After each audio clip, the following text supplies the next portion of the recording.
భక్తిలో ముందుకు వెళ్ళే ముందు కొన్ని వైష్ణవుల యొక్క కొన్ని లక్షణాలు ఉంటాయి. ఏదైనా ఉద్యోగం చేయాలంటే కొన్ని అర్హతలు ఉంటాయి కదా. ఒక ఇంజనీర్ అంటే ఈ అర్హతలు ఉండాలి, ఒక డాక్టర్ అంటే ఈ అర్హతలు ఉండాలి, లాయర్ అంటే ఈ అర్హతలు ఉండాలి, క్వాలిఫికేషన్. అదే ఒక విష్ణు భక్తులు అంటే వైష్ణవులు అంటే కొన్ని క్వాలిఫికేషన్స్ ఉండాలి. మనం నామం పెట్టుకుంటేనే భక్తులు అయిపోతాం, లేదా తులసి వేసుకుంటానే భక్తులు అయిపోతాం. ఎంతసేపు 10 రూపాయలు 20 రూపాయలు ఉంటుంది, వేసుకుంటూ అయిపోతామా? నామం ఫ్రీనే కదా, మనం ఫ్రీగా పెట్టేస్తాం. ఏం మా వాళ్ళే పెట్టేస్తాం, మన టెన్షన్ కూడా ఎలా పెట్టుకోవాలి? ఇదేమైనా టెన్షనా చెప్పండి? డ్రెస్ కోడ్ కాదు ఇంపార్టెంట్, లోపల గుణాలు ఉండాలి. ఆ వైష్ణవులతో మనం ఎలా ఉండాలి? మన సమాజంలో రోజు బంధువులతో ఉండి కుటుంబంతో ఉండి అదే బుద్ధి టెంపుల్ తీసుకొని వస్తాం. అదే బుద్ధి టెంపుల్ తీసుకొని వస్తాం. టెంపుల్ వచ్చి అన్నీ చూసుకొని జడ్జ్ చేస్తాం.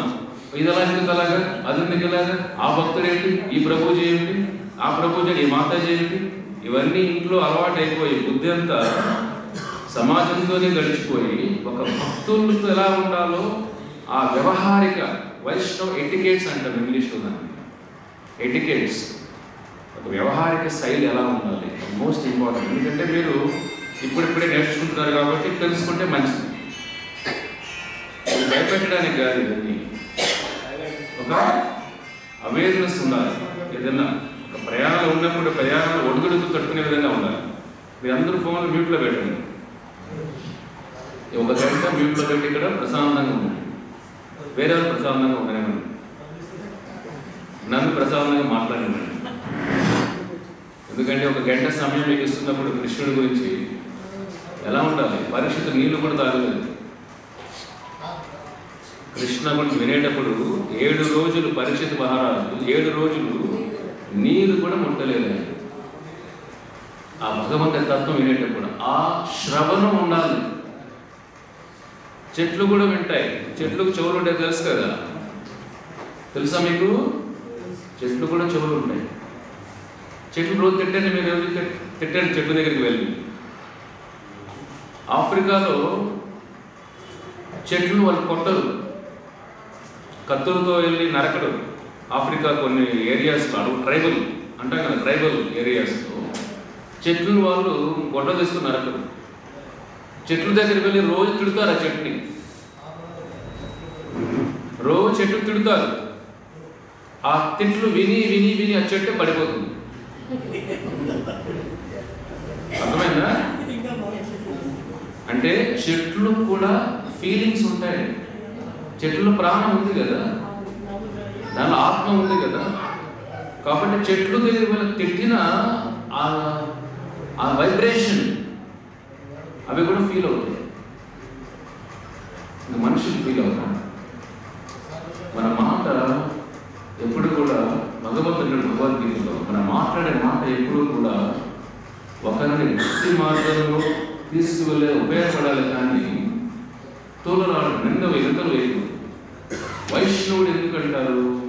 పద్మపురాణంలో పరమశివుడు పార్వతీదేవి చెప్తాడు, ఆరాధనం సర్వేషాం విష్ణు ఆరాధనం పరం నాతో పరతరో దేవి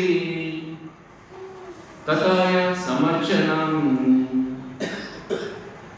ఓ పార్వతి, ఆరాధనం సర్వేషం, అన్ని ఆరాధనల్లో విష్ణు ఆరాధనం పరం, విష్ణువుని ఆరాధించడం ఉన్నతమైనది. ఎందుకంటే మోక్షప్రదాయకుడు. నాతో పరతరో దేవి, ఓ పార్వతి, విష్ణు ఆరాధన కన్నా ఉన్నతమైన ఆరాధన, విష్ణు ఆరాధన కన్నా ఉన్నతమైన ఆరాధన తథాయ సమర్శయనం, వైష్ణవులు ఆరాధన. పరమశివుడు చెప్తున్నాడు ఇక్కడ, దేవతల ఆరాధన కన్నా విష్ణు ఆరాధనం పరం, ఆరాధనం సర్వేషం, అన్ని ఆరాధనల కంటే విష్ణు ఆరాధనం పరం. దాన్ని మించిన ఆరాధన లేదు సృష్టిలో. పార్వతి, ఆ ఆరాధన కంటే నాతో పరతరో దానికి ఉన్నతమైన ఆరాధన ఇంకొకటి ఉంది పార్వతి. అందులో ఏమనుకుంటా మనం? కృష్ణ ఆరాధన ఉంటే చాలు, అదే ఉన్నతమైన అనుకుంటా. పరమేశ్వరుడు చెప్తాను ఇక్కడ, దానికంటే ఉన్నతమైనది ఏముంది పార్వతి? వైష్ణవ సమర్చనం, వైష్ణవుల ఆరాధన, విష్ణు ఆరాధన కంటే ఉన్నతమైనది పార్వతి. ఎందుకంటే విష్ణువును వాళ్ళు బంధించి వేస్తారు, విష్ణు కోసం అన్ని అర్పించి వేస్తారు. కాబట్టి విష్ణు ఆరాధన విష్ణు ఆరాధన కంటే వైష్ణవ ఆరాధన ఉన్నతమైనది పార్వతి. చూడండి, ఇది పరమశివుడు పార్వతి భార్య పార్వతి చెప్పిన ఉపదేశం రత్నపురాణంలో. కాబట్టి అటువంటి వైష్ణవుడు ఎలా ఉండాలి తెలుసుకోవాలి. అంటే విష్ణు ఆరాధన కంటే ఉన్నతమైన ఆరాధన వైష్ణవులు అన్నప్పుడు ఆ వైష్ణవులతో మన సంభాషణ ఎలా ఉండాలి, వైష్ణవ వ్యవహారం ఎలా ఉండాలి, వాళ్ళు ఎలా మాట్లాడాలి, వాళ్ళు ఎలా నడుచుకోవాలి, ఇవి తెలుసుకోవాలి మనం. ఎందుకంటే ఇవన్నీ మీకు కొత్త, ఈ సాంగత్యం కొత్త. మీకు సమాజంలో బంధువులతో అలవాటు అయిపోయింటారు, కుటుంబంలో అలవాటు అయిపోయింటారు. వైష్ణవ సాంగత్యం మీకు తెలియదే. కలియుగంలో వైష్ణవులే కాదు. ఎక్కడ ట్రైనింగ్ ఉంది మీకు? ట్రైనింగ్ ఇచ్చారు ఎవరైనా? మేమన్నా ట్రైనింగ్ ఇచ్చారా? స్కూల్లో ట్రైనింగ్ ఇచ్చారా? ఎవరు ట్రైనింగ్ ఇచ్చారు మనకు? అది temple, what the responsibility. The purpose of temple to enlighten and educate human society. అంటే ఏమిటి? ప్రజల్ని వాళ్ళ ఎన్లైటన్మెంట్ అంటే ఏమిటి? వాళ్ళ ఒక జ్ఞానం వైపు నడిపించడం అండ్ ఎడ్యుకేట్ చేయడం. అది మెయిన్ ఒక టెంపుల్ యొక్క ఉద్దేశం. ఊరికే పూజలు వ్రతాలే కాదు. పూజ వ్రతాలు ఎక్కడ పెట్టా చేసేసారు. జ్ఞానంగా ఉండాలి కదా, మార్పు రావాలి కదా.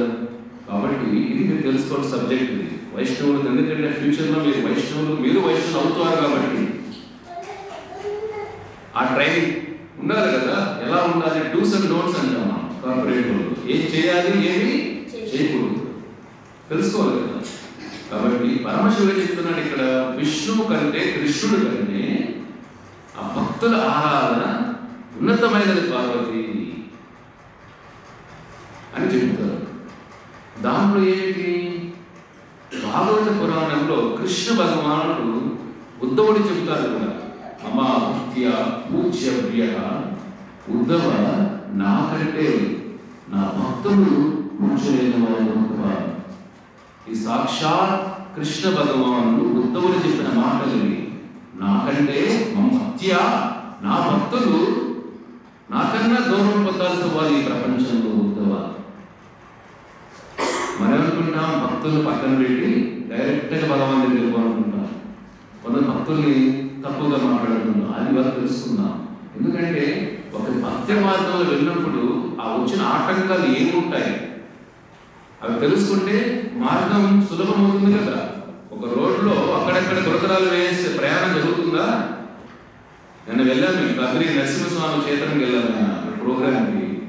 జయన్ ఆ ప్రోగ్రామ్ పాదయాత్ర బృందం వెళ్తే నేను కద్రికి వెళ్ళాను సాయంత్రం. ఆ రోడ్డు కొంత బాగుంటుంది, మధ్యలో గురకరాలు. ఆ డ్రైవర్ దామోదరం వెళ్ళాలి, కాసేపు స్లోగా వెళ్ళడం, స్లోగా. ఎలా ఉంటుంది ప్రయాణం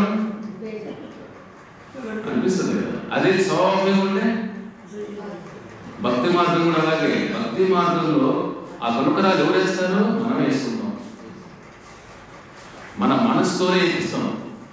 కాబట్టి తెలుసుకోవాలి ఆటంకాలు ఏముంటాయి, అబ్స్టకల్స్ ఏముంటాయి, మధ్యలో అడ్డంకులు ఏముంటాయి. అది మనం తొలగించుకున్నామంటే ఈ భక్తి మార్గంలో ముందుకు వెళ్ళగలుగుతాం. మనం చేసిన అపరాధమే రాగ అర్ధ అపరాధత అపరాజిత. అపరాధం అంటే ఏమిటి?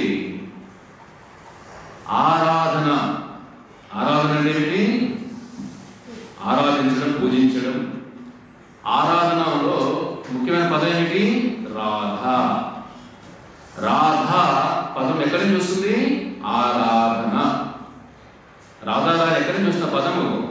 ఆరాధన నుంచి వచ్చేదే రాధ. ఇక్కడ ఏమంటున్నారు? రాధ అర్హత అపరాధ అపరాజిత. అంటే అపరాధం అంటే ఏంటి? రాధారాణికి తప్పు చేయడం అన్నట్టు అంతేనా? ఆరాధన అంటే పూజ. అపరాధ అపరాధ. అపరాధ అంటే రాధారాణి దగ్గర తప్పులు చేయడం. అది దాని అర్థం. అపరాధం అంటే అపరాధ అంటే ఏమంటుంది? అపరాధ, రాధ అర్హత అపరాధ. ఇంకోటి ఏమంటే భగవంతుడి భక్తికి దూరం అయిపోతాం, ఆరాధనకి దూరం అయిపోతాం అపరాధాలు చేస్తే మనం. కాబట్టి ఎటువంటి అపరాధాలు? స్కంద పురాణంలో చెబుతారు 6 రకాల అపరాధాలు ప్రతి మనం జాగ్రత్తగా చేయకూడదు. ఇవన్నీ 6 రకాల అపరాధాలు, జాగ్రత్తగా వినండి. ఎందుకంటే వైష్ణవులు అంటే మనం ఏదో ఆషామాష అనుకుంటాం. భగవంతుడి కోసం జీవితాన్ని అర్పించి విష్ణు నామ ఎప్పుడు నాలుగు పైన ఎప్పుడు పొద్దు నుంచి రాత్రి వరకు ఆయన కీర్తనలు చేస్తూ, ఆయన జపం చేస్తూ, ఆయన కీర్తనలు ప్రచారం చేస్తూ మనుషుల్లో ఉన్న ఆ కల్మషాలు రాతి హృదయాలు కరిగించి, రాతి హృదయాలని కమల హృదయాలుగా చేస్తూ, పద్మ హృదయాలుగా మారుస్తూ వైకుంఠ మార్గాలు తీసుకెళ్ళిన వైష్ణవులు చీపా. ఆ భావన ఉండాలి, అవగాహన ఉండాలి. చాలా మంది కూడా అదే చెప్తున్నారు, అదే ఊరికే అట్లా మాట్లాడేస్తూ ఉంటారు. అది పర్యావరణ శాస్త్రం ఏం చెబుతుందో తెలుసుకోవాలి కదా. విష్ణువు కూడా కాపాడలేడు. విష్ణువు కాపాడలేని ఒకటే,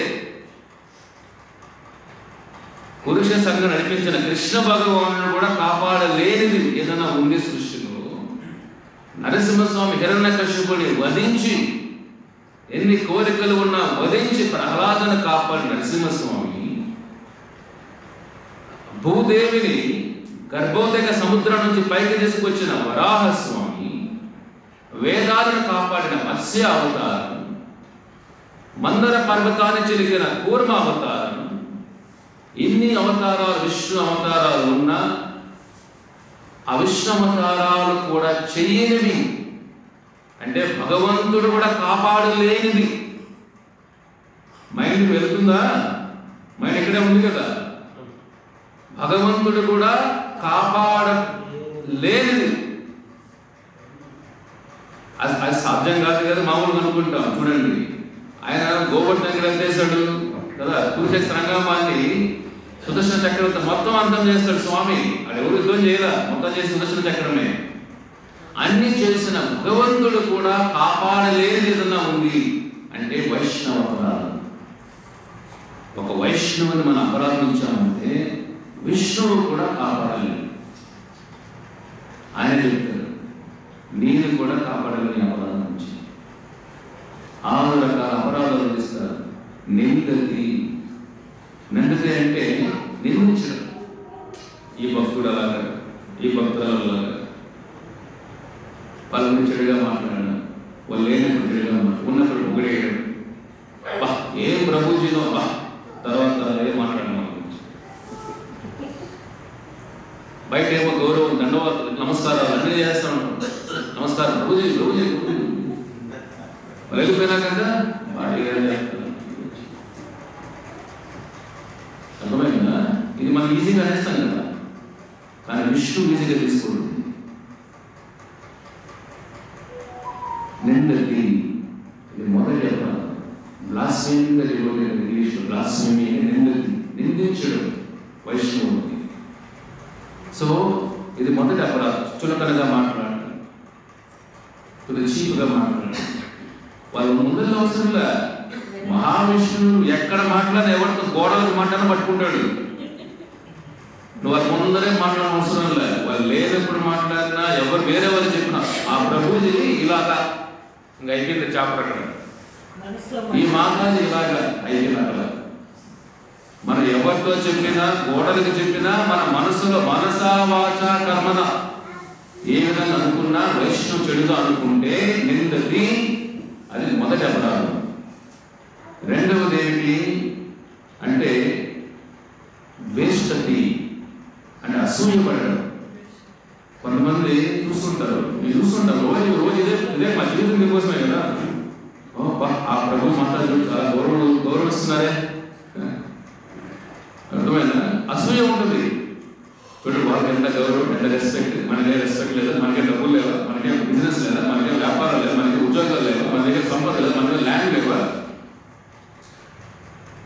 ఎంత ఉన్నాయి ఏమన్నీ కూడా శూన్యం. మీతో పాటు వస్తాయని మీతో రాకపోతే శూన్యమే కదా. మీకు వచ్చిన కర్మ మాత్రమే, మీరు చేసిన ప్రతి కర్మే మీతో వచ్చే బంధువు చనిపోయిన తర్వాత. కాబట్టి ఇక్కడ రెండోది ఏంటి? వేస్ట్ అసూయపడడం వైష్ణవుల గురించి. ఎందుకంటే మనం భగవంతుడి పైన అసూయ ఉంది. ఎందుకు అంత అభిషేకాలు చేస్తారండి? ఎందుకు గ్రాండ్గా చేయాలి? ఊరికి సింపుల్ చేయొచ్చు కదా. అంత గ్రాండ్ అవసరమా? పెళ్ళిళ్ళు మాత్రం ఫుల్ దంచేస్తారు, కోట్లు లక్షలు పెట్టి. భగవంతుడు కళ్యాణం చీపుగా సింపుల్ చేసేయండి. ఎందుకండి అంత అభిషేకాలు, అంత పూలు అవసరమైంది?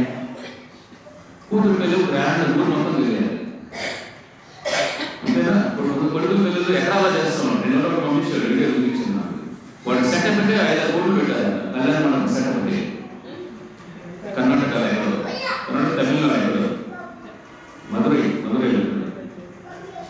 కోర్టులు మాత్రం కొడుకులు పెళ్ళి కూతురు పెళ్ళి పెడతారు. అవన్నీ ఏంటి? తల్లు తినడానికి తర్వాత మిమ్మల్ని ఎవరైనా కాపాడుతారా? మీకైనా మోక్షం ఇస్తారా? మీ కర్మను తీసుకుంటారా? మీకు వైకుంఠం పంపిస్తారా? ఎమలో కానీ పంపించే ఫస్ట్ వాళ్ళే మిమ్మల్ని. అందులో వాళ్ళు ఖర్చు పెడుతున్నాం మనం ఎవరొక పోవడానికి, విష్ణువు చేయడానికి. ఎందుకంటే అంత బెంగళూరు పుస్తకం ఎలా ఉంటాయి పండుగలు స్వామి. భగవంతుడు ఏంటి? వైకుంఠపతి. ఆయన వస్తుంటే ఎలా చేయాలి? ఆయనకి ఒక ముఖ్యమంత్రి ఒక ఎమ్మెల్యే మంత్రులు వస్తేనే రోడ్ అంతా క్లీన్ ఏదో చేస్తే, ఒక భగవంతుడు సాక్షాత్ లోకాధిపతి యోగేశ్వర వైకుంఠపతి. అటువంటి భగవంతుడు ఎలా ఉండాలి మన కార్యక్రమాలు? మా ఆచార్యులు రూపాయలు చెప్తారు, భగవంతుడి కోసం, ఆయన ఆరాధన కోసం ఏది కూడా ఆ పుట్టిన బుద్ధి ఉండకూడదు అన్నాడు. సర్వం ఆయన తృప్తి కోసమే కదా. ఈ సృష్టి అంతా ఆయన కోసం కదా. లోకాలని ఆయనవే కదా. లోకాలకు ఆడుకుని ఆయనకి ఆయన ఆరాధన ఎలా ఉండాలి? మన ఇంట్లో పుట్టినరోజులు మాత్రం గ్రాండ్ చేస్తాం, ఆయన పుట్టినరోజులకి సింపుల్ గా. ఎందుకు స్వామి ఎంత సింపుల్ గా చేస్తాం? అయిపోతుంది. ఇది కుటుంబ బుద్ధి అంటారు. భగవంతుడి కోసం చేయాలని ఆ బుద్ధి మన అసూయ, ఇది అసూయ భావన. ఆయన అసూయ మాట అంటాం కదా, ఆయన ప్రేమ అంటామా? కాబట్టి మనిషిలో అసూయ ఉండడం వల్ల భగవంతుడు అసూయ ఉండదు. కాబట్టి వైష్ణవుల పైన అసూయ ఉండకూడదు. ఈ వైష్ణవులకు పేరు వస్తుందేమో, ఈ భక్తులకు పేరు వస్తుందేమో, పేరు మాకు రావాలి, మనకన్నా ముందు వాళ్ళకన్నా మనం కనబడాలి. ఈ రకరకాల వైష్ణవ నింద ఇవన్నీ కూడా ద్వేషం, అసూయ వచ్చేస్తే చూసి వాళ్ళు. ఇది రెండవ అపరాధం, ద్వేషది. మూడవది ఏమిటంటే నాభినందతి. అంటే ఏమిటంటే వైష్ణవం వచ్చినప్పుడు చూసినప్పుడు వెంటనే గౌరవం ఇవ్వడం, లేయడం లేదా నమస్కారం పెట్టడం, ఈ బేసిక్ లక్షణాలు ఇవన్నీ. ఇది కొంతమంది అసూయ ఉంటుంది. ఆచార్య ప్రభుపాద టైంలో కూడా ఆయన చెప్పేటప్పుడు ఒక అతను అందరు ప్రభుపాద వచ్చినప్పుడు అందరూ ధన్యవాదాలు చేస్తారు, ఒక అతను చేయడు. ఎందుకు చేయాలి? ఆయన ఎందుకు చేయాలి? అర్థమైందా? ఒక ఆచారం వచ్చినప్పుడు అందరూ ధన్యవాదాలు చేస్తారు, నమస్కారం చేస్తారు, సాష్టాంగ నమస్కారం చేసినప్పుడు ఒక అతను గర్వంగా చేయడు. ప్రభుపాద వారు టెంపుల్ ఎంటర్ అయితే నేను చేయకూడదు అనుకోండి, చేయను. ఎందుకు చేయాలి? ఎందుకు కొట్టాలి? ఎందుకు వంగాలి? కానీ ఆయన దగ్గరకు వచ్చే కొద్దికి ఆ ప్రభావం ఎలా ఉందంటే తెలియకుండా వంగేశాడు. వంగేసి లాస్ట్ పర్సన్ లేడు అక్కడి నుంచి, అందరూ లేదన్నారు, పడుకొని ఉన్నాడు కింద. తర్వాత తెలుసుకున్నాడు ఏంటి ప్రభావం. వైష్ణవులు వచ్చినప్పుడు గౌరవించడం. వైష్ణవుని ఎందుకు గౌరవిస్తామంటే విష్ణువుని గౌరవించే పద్ధతి అది. ఎందుకంటే వైష్ణవులు ఎందుకు మనం విష్ణువుని గుర్తు చేస్తారు కాబట్టి. వాళ్ళకి స్వామి కోసం కాదు, మీరు గౌరవించిన మాత్రం దానికి ఏమైనా మోక్షం వచ్చేస్తుందా? ఇంకా పాపాలు వస్తాయి గౌరవం తీసుకుంటే. ఒక వ్యక్తి దగ్గర గౌరవం తీసుకుంటే పాపమే అది. అని ఎవరి దగ్గర గౌరవం తీసుకోకూడదు. మనం ఆ గౌరవం తీసుకొని విష్ణువుకి అర్పించారు. స్వామి ఇది నీది స్వామి, మాది కాదు ఇది. ఎవరన్నా మాకు నమస్కరించినా ఎవరికి నమస్కారం విష్ణువు చెందాలి, మన దగ్గర ఉంచుకోకూడదు. అది ఎవరు గౌరవించారు, ఓ మన కారు నమస్కారం చేస్తారు, ఎవరు మనది కాదు అది. విష్ణు స్వామి నీ సేవ కాబట్టి వస్తుంది, నీదే ఇదే ఇచ్చేసారు స్వామికి, మన దగ్గర ఉంచుకుంటే మన చాప్టర్. కాబట్టి మన దగ్గర అభావం ఉండకూడదు. ఎంజాయ్ చేయకూడదు దాన్ని, వేరే వచ్చే గౌరవాన్ని. ఆ గౌరవాన్ని స్వామికి నైవేద్యం చేయాలి. నైవేద్యం అంటే ఇప్పుడు పనులు పలహారాలే కాదు, మనకు వచ్చిన గౌరవాన్ని, మనకి ఏది వచ్చినా అది స్వామికి, స్వామి ఇది నీది స్వామి నాది కాదు, ఆ భావన ఉంటేనే భక్తిలో ఉండగలుగుతాం. ఇది మూడవది ఏమిటి? వైష్ణవులు వచ్చినప్పుడు గౌరవించడం, లేయడం, నమస్కారం పెట్టడం, దండవాత్ చేయడం. దండవాత్ అని తెలుసు మీకు? దండవాత్ దండం అంటే ఏంటి? కర్ర. దండవాత్ అంటే కర్రలాగా పడుకోవడం అని. దండవాత్ అంటే సంస్కృతిలో దండవాత్ అంటే దండం లాగా పడుకోవడం అని సాష్టాంగ నమస్కారం అంటాం. అష్టాంగ, స అష్టాంగ, స అష్టాంగ 8 అంగాలు, కాళ్ళు, చేతులు, ఇది బుద్ధి, అహంకారం అన్నీ కూడా స్వామి కల్పించేస్తాం. అది వైష్ణవం చూస్తానే ఆ సాష్టాంగ నమస్కారం చేయలేకపోయినా మనకు అట్లీస్ట్ నమస్కరించైనా గౌరవించాలి. అది కూడా చేయలేకపోతే మనసులోనే గౌరవించాలి. విష్ణువుని గుర్తు చేసే వ్యక్తుల్ని గౌరవించే పద్ధతి ఇది మూడవది. చాలా మంది వరకు గౌరవం అందుకు లేదు, నేను కూడా ఎందుకు లేదు. ఇది ఏమిటంటే వైష్ణవులు చూసి ఇది కూడా అసలు ఇది మూడవ ప్రారంభం. నేను స్కూల్ పిల్లలాగా లేని మా ఇంటికి చూడండి, ఇది మూడవ ప్రారంభం.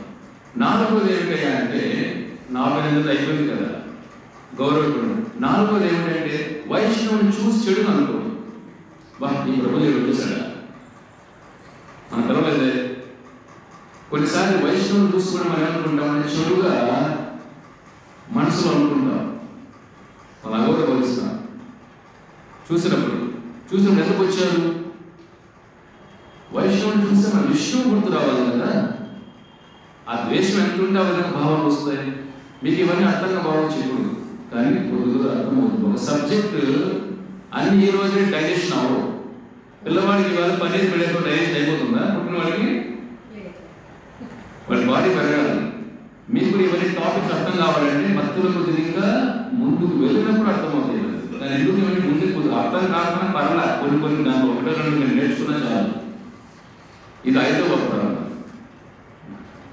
6వది ఏమిటి? 4వది. 5వది ఏంటంటే వైష్ణవుని చూసినప్పుడు, భక్తులను చూసినప్పుడు ఒక జాయ్ఫుల్లీ ఆనందంగా ఉండాలి. భక్తులు చూసి ఆనందం వేయాలి. ఓ ఈ కలియుగంలో చూడండి, మీ హిందూ పురులు ఎంతమంది వైష్ణవులు లెక్క చెప్పండి. 19 ఉన్నారా? 2 లక్షల మంది జనాభాలో విష్ణువు కోసం జీవితం అర్పించిన వారు ఎంతమంది ఉన్నారు? ఎంతమంది చెప్పండి. ఎంత పర్సెంటేజ్? ఈ హిందూ కూడా జనాభా 2 లక్షల మంది జనాభాలో అట్లీస్ట్ 10% అంటే ఎంత? ఉన్నారా? సరే, 1% అంటే ఎంత? 2,000 భక్తులు ఉన్నారు ఇక్కడ. 1% ఎంత అదుపు చూసారా? తెలుస్తుంది మీకే. ఇక్కడ 1% కూడా లేదు, 0.1% కూడా లేదు. 0.1% అంటే ఏమిటి? 1000 మంది కూడా లేదు. అంటే అన్ని నియమాలు పాటించేవాళ్ళు ఉన్నారు ఇక్కడ. ఎంత అరుదు ఇక్కడ. కాబట్టి అలాంటి వైష్ణవుడు నామం చూసిన వాళ్ళు చూసి ఆనందం రావాలి. అయ్యో ఇంత భక్తులు ఉన్నారే, ఇంత మార్పులు నడుస్తున్నారే, ఆ భావం రావాలి. ఇది 5వది. చూసిన ఆనందపడకుండా లోపల ఏదో అనుకోవడం, ఇది కూడా అపరాధమే. 6వది ఏమిటంటే చంపేయడం. ఏడ పోయిందిరా బాబు, ఎందుకు పంచాయతీ రోజు గీత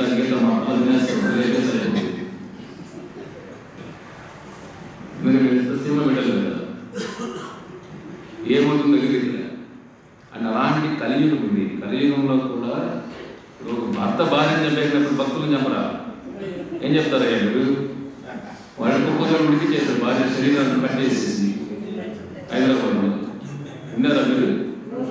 నెలకు ముందు అనుకున్నారు భార్య నా భర్తలా చేస్తారని. ఆ తల్లి అనుకునిందా? పాపం అనుకునిందా? ఎంత నమ్మనుంది వాడిని? చెప్పాను కదా మీకు, సింహం అన్న అలా చంపుతుందా? పులి చంపుతుందా? అవి తిని వదిలేస్తాయి అంతే. ఇప్పుడు ఎంత క్రూరమైన మనిషి కాకపోతే 13 సంవత్సరాలు సహవాసం చేసిన భార్య ధర్మపత్నిని 2 బిడ్డలను ప్రసాదించిన మోసి కని వేరే స్త్రీ సాంగత్యంలో పడిపోయి ఆ ధర్మపత్నిని ముక్కలు చేసేసి కుక్కర్లో ఉడికించేసి దాన్ని పౌడర్ చేసేసి ఎంత క్రూరత్వం అంటే అది నాకైతే అంటే వాడు సింహాల పులుల కన్నా భయంకరమైన అక్కడ వర్ణించిన క్రూరత్వాన్ని, క్రూయాలిటీని అంటే ఎంత నమ్మకూడదండి. ఎవరు డేంజర్ ఇక్కడ? పులి డేంజర్ కాదు, సింహాలు డేంజర్ కాదు. ఎవరు డేంజర్ ఇక్కడ? మీతో ఉన్న ఇంట్లో మనుషులే. వాడి భార్య అనుకున్నది నెలకు ముందు ఇలా చేస్తాడు వీడిని. ఎగ్జాక్ట్లీ వాడే అనుకోని ఇలా చేస్తామని. కానీ కోరికలు వెళ్ళినప్పుడు కామం. 2nd చాప్టర్ భగవద్గీత, ఇది హోంవర్క్ మీకు రాసుకోండి. కామం వల్ల ఏమవుతుంది? అద్భుతంగా ఉంది 2వ చాప్టర్. ఇవన్నీ మీకు చెప్పేస్తే మీరే చేస్తారు ఇంటికి వెళ్ళి. తినేసి మన సమస్యలు మర్చిపోతారు. కాబట్టి రాసుకో, హోంవర్క్ ఇది. భగవద్గీత 2వ చాప్టర్లో శ్లోకాలు ఉన్నాయి. కామం వల్ల ఏమవుతుంది మీరు తెలుసుకోరండి. శ్లోకం తర్వాత నెక్స్ట్ వీక్ చెప్పండి. అది ఎంత భయంకర చర్య అది. అలాంటి భక్తులు వదిలేస్తారా? అది జరిగే పాసిబిలిటీస్ ఉంటాయని చెప్తున్నాను. మనిషి మధ్య ప్రేమ అనేది తగ్గిపోయింది కలియుగం అంతా కూడా. ఇంకా వేరే వాళ్ళకి ఎలా ఉంటుంది?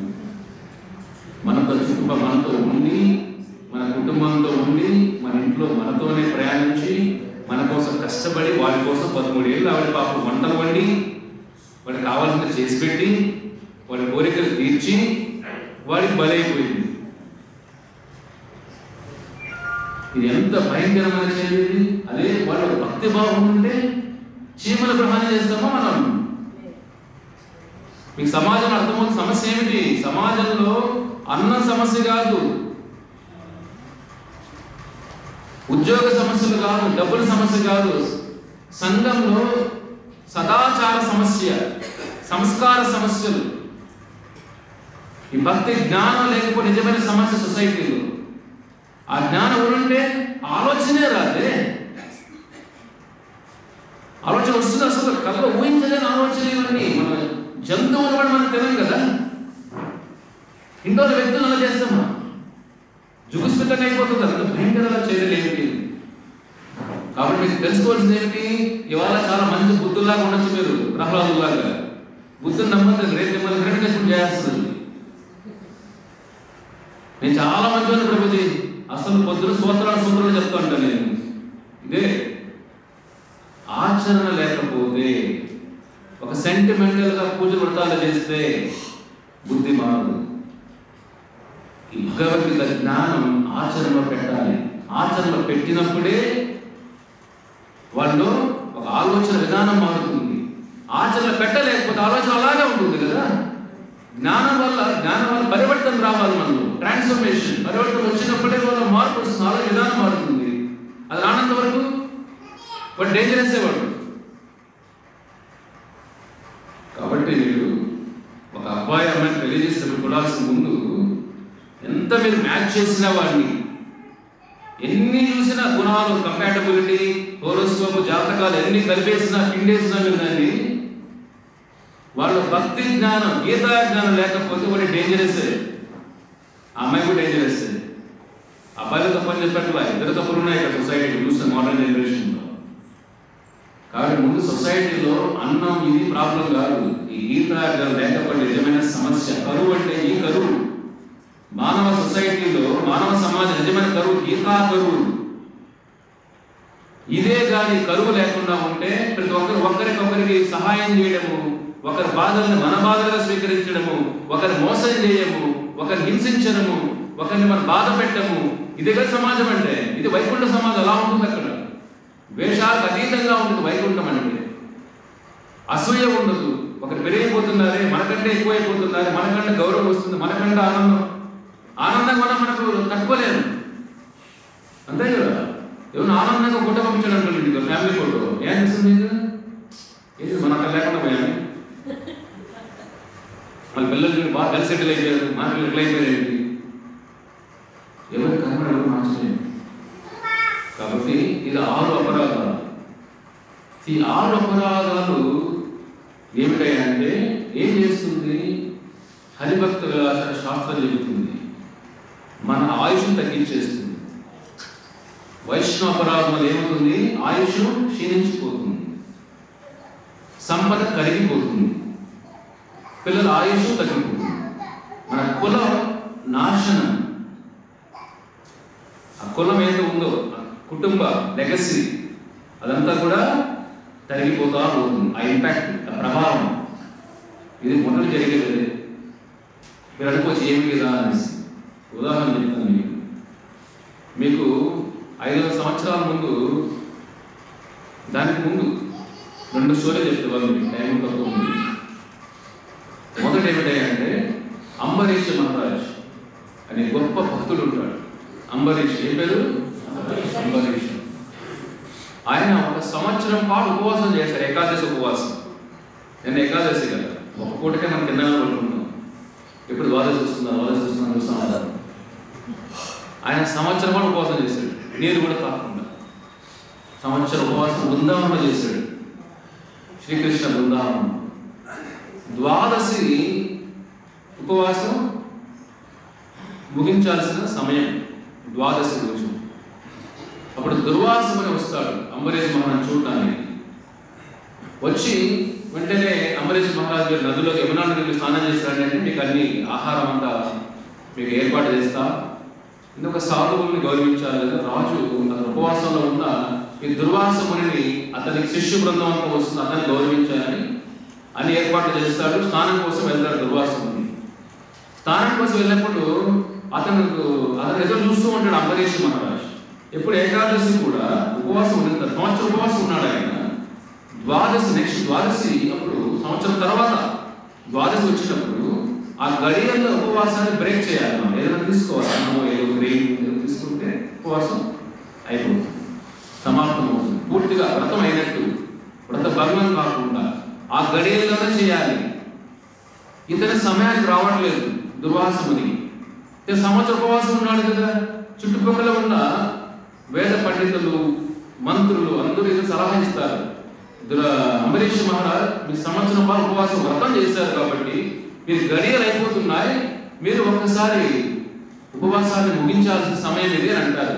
ఆయన లేదు, ఎదురు చూద్దాం ఆయన గురించి. దుర్వాసముని మనకు అతిథి వచ్చారు కదా, అతిథి పెట్టిన తర్వాత మనం తీసుకోవాలి కదా, ఎదురు చూస్తారు ఆయన. మనమేం చేస్తాం? ఆకలి వేస్తే ఫస్ట్ గెస్ట్ తర్వాత లేట్గా వస్తే మనం తినేది మనం పెట్టడం వాళ్ళకి కదా, కరెక్టే కదా.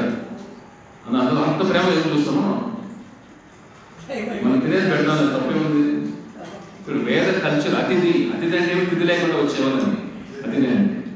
సో దుర్వాసమును ఎదురు చూస్తూ ఉంటే గడియలు అయిపోతుండే, మళ్ళీ భక్తులు లేదు మీరు ఉపవాసం భంగం అయిపోతుంది వ్రతం అంటే, సరే ఏం చేయాలి అంటే వాళ్ళు నీరు కొద్దిగా ఒక 2 చుక్కలు నీరు తీసుకోండి, జలం 2 చుక్కలు నీరు తాగితే ఉపవాసం బ్రేక్ అయిపోయినట్టే, మీరు తిన్నట్టు కూడా కాదు అని మంచి సలహా చెప్తారు. సరే అందరు పండితుల సలహా ఆచరించి 2 చుక్కలు నీరు తీసుకుంటారు అంతే, ఇంకే 2 చుక్కలు నీరు తీసుకుంటారు, ఎదురు చూస్తూ ఉంటారు దుర్వాసముని కోసం. దుర్వాసముని వస్తారు. వచ్చిన తర్వాత వెంటనే ఒక అతిథికి ఎలా మర్యాదలు చేయాలో తెలియదా నీకు? నేను నా దివ్య దృష్టిలో చూశాను, నువ్వు 2 చుక్కలు నీళ్లు తాగలవు. మన అతిథి అలాంటి ఏం చేస్తాం మనం? డోర్ వేసి బయట పంపిస్తాం, అంతేనా? దుర్వాసముని అన్నాడంటే అంబరీష్ మహారాజ్ ఏమన్నాడు? ఆయన ఏమి వివరించాడు? లేదండి నేను సొంతంగా చేయలేదు, పండితులు చెప్పారు 2 చుక్కలు నీళ్ళు తాగి ఉపవాసము వ్రతం సంవత్సరం వ్రతం పూర్తవుతుందని చెప్పారు, ఆ వ్రత భంగం కాకూడదని చేశాను, అది కూడా నేను తిన్నట్టు కాదు అని ఎక్స్ప్లెయిన్ చేస్తా పాపం అన్ని దుర్వాసమునికి. కానీ దుర్వాసముని ఆ కోపంతో రగిలిపోతాడు. కోపంతో రగిలిపోయి తన వెంట్రుకల నుంచి ఒక తీసి ఒక రాక్షసుని క్రియేట్ చేస్తాడు. రాక్షసుని క్రియేట్ చేసి అంబరీష్ మహారాజుని చంపేయాలనుకుంటాడు. చెప్పాను కదా ఇప్పుడు. హత్య హంతి అంటే ఏమిటి? చంపేయడం. అతను అపరాధం ఏం చేశాడు? ఇతర శిక్ష చూడండి. ఒక రాక్షసుని వెంట్రుకతో క్రియేట్ చేసి దుర్వాసుని, శివుని అంశ దుర్వాసుని క్రియేట్ చేసి సృష్టించి అంబరీష మహారాజ్ చంపడానికి పంపిస్తాడు రాక్షసుని. వెంటనే ఏమవుతుంది? సుదర్శన చక్రం వస్తుంది. ఇందులో అంబరీష మహారాజు కృష్ణ నన్ను కాపాడు స్వామి ఏమి అడగడు ఆయన.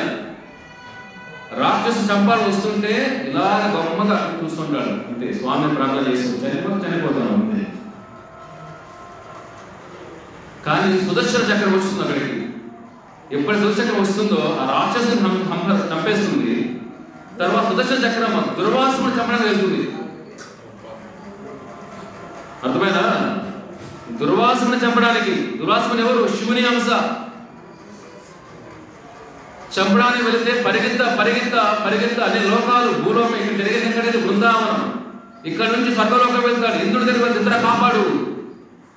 సుదర్శన చక్రం ఉంది, నేనేమి చేయలేను, ఎవరిని కాపాడలేను అంటాడు. నా వజ్రాయుధం ఏమిటి? చిన్న ముసుకి అది ఏం చేయలేదు దాన్ని పోరాబాబు అంటాడు. అంతే కదా, మన శక్తి మనం తెలుసుకోవాలి కదా. ఇంద్రుడు కాపాడలేడు. తర్వాత పరమశివుడి దగ్గర వెళ్తాడు. శివ నీ అంశే నేను.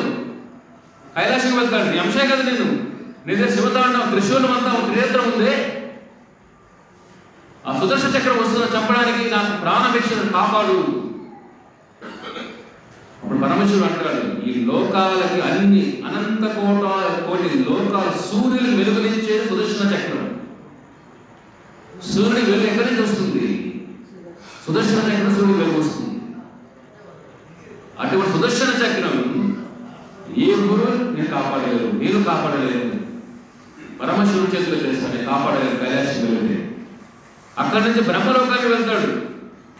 బ్రహ్మ సృష్టికర్త నువ్వే కదా, దేవతలకి తండ్రి నువ్వే, సప్త ఋషులకి తండ్రి నువ్వే, మానస పుత్రులకి తండ్రి నువ్వే, మను వాళ్ళకి తండ్రి నువ్వే, నన్ను కాపాడు బ్రహ్మదేవ అంటే బ్రహ్మదేవుడు కూడా సుదర్శన చక్రం నుంచి ఎవరు నేను కాపాడలేదు, అంత శక్తి నాకే లేదు, కాపాడలేదు. పరిగెత్తు ప్రాణ భయంతో గస వచ్చే పరిగెత్తు చూడండి. లాస్ట్కి వైకుంఠలోకం వెళ్తాడు. క్షీరోదక సాయి విష్ణు, పాలసాగరంలో ఉన్న క్షీరోదక సాయి విష్ణు దగ్గర వెళ్తారు. విష్ణు తండ్రి ఇది నీ చక్రమే వస్తుంది నన్ను చంపడానికి, నన్ను కాపాడు తండ్రి అంటాడు. చక్రం నాదే, కానీ నేను కాపాడలేను. నువ్వు నన్ను తన్నినా నేను మన్నిస్తా. భృగుముని తంతాడు కదా స్వామిని, రక్షిస్తాను ఆయన ఏమైనా కోపం వచ్చిందా? నువ్వు నన్ను తోలనడినా నేను పట్టించుకో, కానీ నా భక్తుల్ని నువ్వు ఇబ్బంది పెట్టినప్పుడు నేను కూడా దాంట్లో ఇంటర్ఫియర్ కాదు. అర్థమైందా? మహావిష్ణు సుదర్శన చక్రమే చంపాలంటే మహావిష్ణు ఏమంటాడు? ఆయన చేతులు ఎత్తాడు. అంటే సృష్టికర్త ఆయనే, లయకర్త ఆయనే, సమస్త దేవతలకి శక్తి ఆయనే. అటువంటి మహావిష్ణు ఏమంటాడు? నా సుదర్శన చక్రమైన నా వైష్ణవు నా భక్తులకు అపరాధం జరిగితే నేను కూడా కాపాడలేదు. అప్పుడు దుర్వాసమైన మైండ్ పోతుంది. అంటే చక్రధర విష్ణు దగ్గర పేరేమిటి? చక్రధర స్వామి నువ్వే కాపాడలేకపోతే నీ చక్రమే వెంటాడుతుంది. నా పరిస్థితి ఏమిటి? ఇంకా చనిపోవడమేనా